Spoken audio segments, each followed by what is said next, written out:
Okay, so just chat to the person next to you. Have you ever felt unsafe? As you know, recently we felt pretty unsafe. We were robbed, right? Someone came in our house and robbed us. That makes you feel pretty unsafe. All of us have been in situations where we felt unsafe before. But I think in a way, like, we're fairly cushioned from how unsafe people have felt through history. Over the past year, 360 million Christians lived in places where they experienced high levels of persecution and discrimination. 6,100 believers were put in jail without a fair trial. 3,800 Christians were abducted, they were just taken, no one saw them again. 5,800 were killed for their faith. Okay, so around the world, actually it's less common to feel safe as a Christian than it is what we experience in our very wealthy part of the world in feeling safe. And I think this feeling of being constantly not safe was a feeling that God's people felt at the time of Zechariah. And so into that, I want to make my first point, the unexpected restoration. So if you've got a Bible in front of you, it's really helpful to follow along because it's there's quite a lot in this passage. And so follow along, write down notes in the booklet in front of you. Now, the key thing is, if you walk through verses 1 to 4, what you have is 4 nations to the north that are traditional enemies of Israel. I've got a map on the screen. Okay, if you can probably see Damascus, and above, and then you've got Tyre and Sidon, and above that there's like those other 2 ones beginning with H. There's Hamath and Hadrach.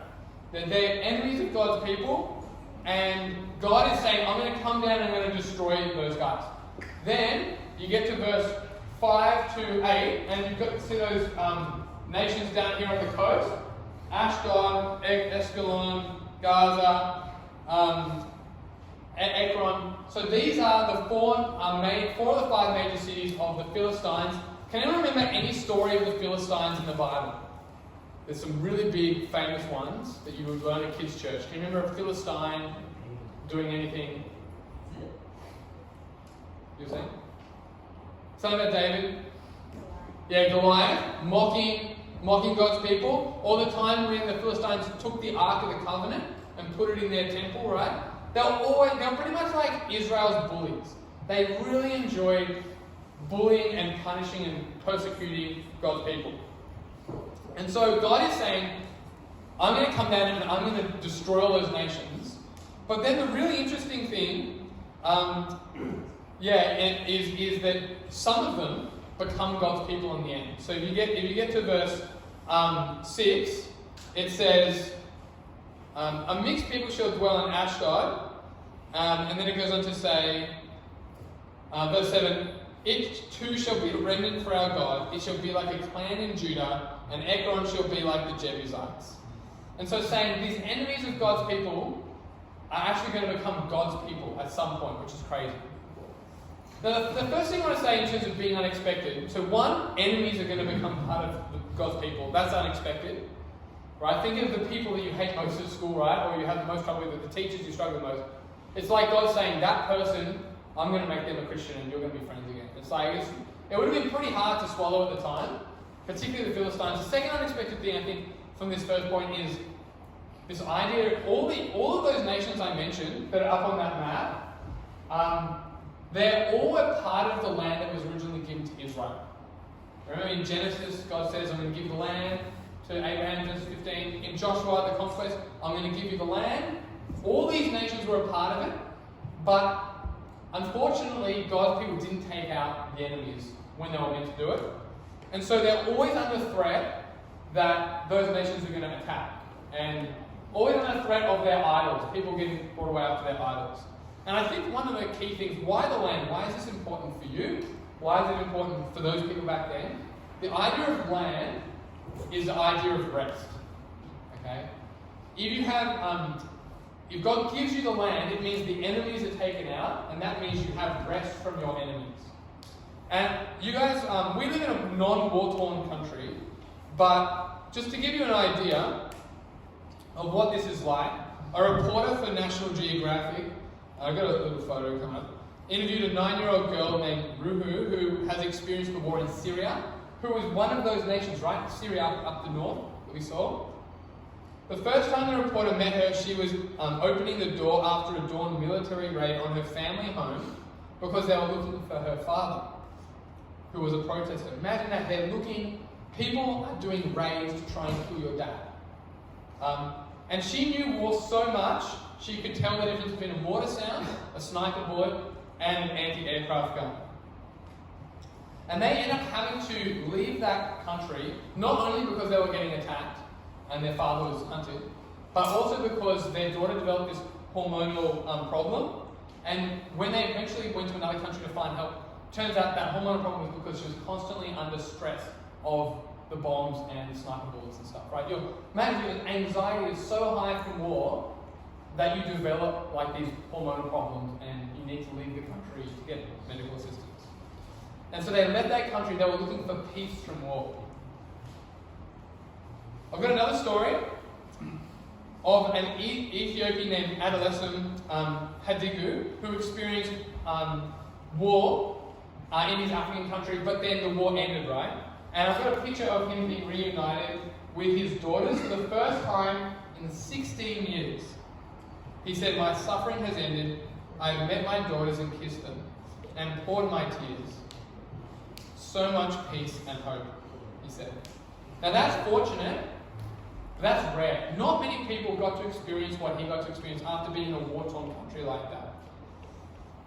How precious would that moment be, seeing your daughters after 16 years? That's the kind of experience God is saying to God's people. I'm going to give you the land back. You're going to be restored in those relationships. You're going to have peace from war. You'll never have bullets flying over your home again, or mortars, or that sort of thing. And that promises for us too as Christians, right? But it's not a physical place on earth. What Jesus promises in Revelation is He has defeated our spiritual enemies, sin and death, right? And He's promised us a place, a land in the new kingdom where sin and death and judgment will never actually threaten us again. And sin, like that is the thing that really is the problem underneath all the reasons why we feel unsafe and death. Those problems will be taken away in the new kingdom. And so that's good news. So unexpected thing number one, and number two, God's going to bring His enemies as part of God's people, and God's going to bring us peace. He's going to give us land, He's going to give us peace. The second thing is the unexpected king, verse 9 and 10. The unexpected king. Now, if you look with me at verse 9 and 10, it says, "Rejoice greatly, O daughter of Zion. Shout aloud, O daughter of Jerusalem. Behold, your king is coming to you. Righteous and having salvation is he.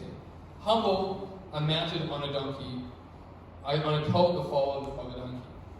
Now, here is a very famous passage. We know it was picked up by Jesus as he's marching into Jerusalem, and everyone's calling him the King of the Jews. He's riding a donkey. Now, to start with, let's talk about the donkey. Why is the donkey significant? Well, in the Old Testament, in places like Genesis 49, it says God's king is going to ride a donkey. Solomon rode a donkey when he came in. But normally it's unexpected because princes normally rode war horses. And so it's not very threatening to come in on like this tiny donkey with some like saddle with some stuff in it. It's not very threatening. The point is, coming in on a donkey means peace. It's time for peace. He's bringing peace. And we won't need weapons for war. So the rest of the couple of verses after, it says all the weapons will be destroyed. So Jesus comes to bring peace, and that's what's represented by the donkey. And I think it's really good news that Jesus does that, because all of us, like the Israelites of that day, rely on things like horses, rely on things like military, look for things that give us power when we feel powerless. We all struggle with a sense of powerlessness. If you think about your school situation, and sometimes you probably feel like maybe because of the teachers or because of friendship groups, you feel like you don't have a lot of power. You feel like on the outer a little bit. And I think powerful people don't like to admit that they struggle with a lack of power. I think feeling a lack of power is what motivates most bullies. So if you know a bully in your school, it's probably because they feel like they lack power in maybe their home situation. So they try and make up for it by bringing that out in school. But none of us really has power, right, if we think about it. I think a lot of our schools tell us you can be whatever you want to be, but I think there are limitations to that, right? You can be whatever you want to be. There's three things that shape who we are: genetics, environment, and our personal choices. And we can only affect one of those three things, right? You can't change what family you were born into. You can't impact or change the country you were born into. Your genetics. So in a sense, all of us lack power, and we're all trying to gain it in different ways. And Jesus gives a great model for this. When he's in the Garden of Gethsemane, feeling powerless, he doesn't use angels and kill people with a sword or that sort of thing. He says, "Into your hands I commit my spirit," says Jesus. Normally when people feel powerless, they try and take control for themselves, but Jesus shows us another way. And I think for us, only by admitting our sin, our need, our powerlessness, can we become secure in the love of Jesus, and that we can have that insecurity that we often feel ultimately dealt with. The other thing I want to mention from this verses about Jesus and the donkey is the phrase humble and mounted on a donkey. Humble and mounted on a donkey. Now what does humble mean? The word humble often means it just means lowly. It means you've been put in a situation that is pretty difficult. And that's kind of cool to think about Jesus. Jesus is someone who's been in a difficult situation just like us. In Matthew 11, and I think there's a verse coming up for this, Jesus says, "Come to me, all who labour and are heavy laden, and I will give you rest. Take my yoke upon you and learn from me, for I am gentle and lowly in heart, and you will find rest for your souls. So my yoke is easy and my burden is light." What does it mean Jesus is gentle and he's lowly? I think the key thing is he's approachable. Now you think Jesus is the most righteous person who's ever lived, right? If anyone is going to be disgusted by our sin, it's Jesus. But here it says he's gentle and lowly, he's accessible. He's not out there to point the finger at how much you're falling short. Maybe your family, you might feel that way with your family at times. Jesus isn't like that. He's not pointing a finger, he's holding out his arms to you. No one in human history has been more approachable than Jesus. He's not harsh. You think of all the verses in the Bible where Jesus talks about his heart. This is the one time when he talks about his heart. He doesn't say he's demanding. He doesn't say he's mean. It doesn't mean he's out to get you. He says, "I'm gentle and lowly in heart." He knows what it's like to be in our shoes. I think that's why he can be so lowly and accessible and understanding.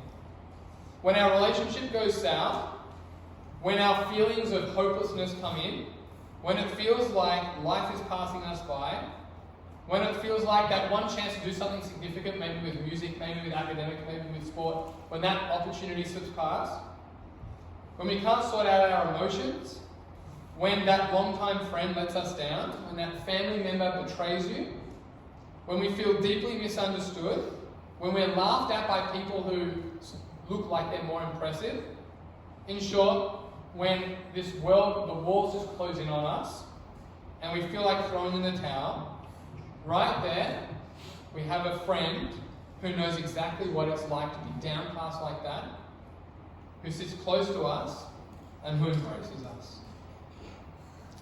His love means he's not, when we're in a difficult situation, when we're sinning, he's not put off by us, but he's drawn near. He draws near. Being gentle means he can deal gently with us. And we think the more alone we are, the more difficult life is, the more alone we are. But the thing is, the more difficult life is, the more we struggle with sin, the closer Jesus is to us. That's my laptop, so just ignore that. But the thing is, he not only understands us, thanks Jess, but he can actually pull us out of the difficult situation we're in. It's kind of like, hey Tim, good to see you. He's not in the same hole of sin that we're in, so he can actually pull us out. So, when Jesus says, put my yoke upon you and learn from me, for my yoke is easy and my burden is light, that word easy is actually the word climb.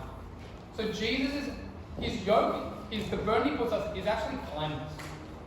It's like he's throwing us a life raft, and the thing, we often feel like, well, no, maybe following Jesus is going to be a burden.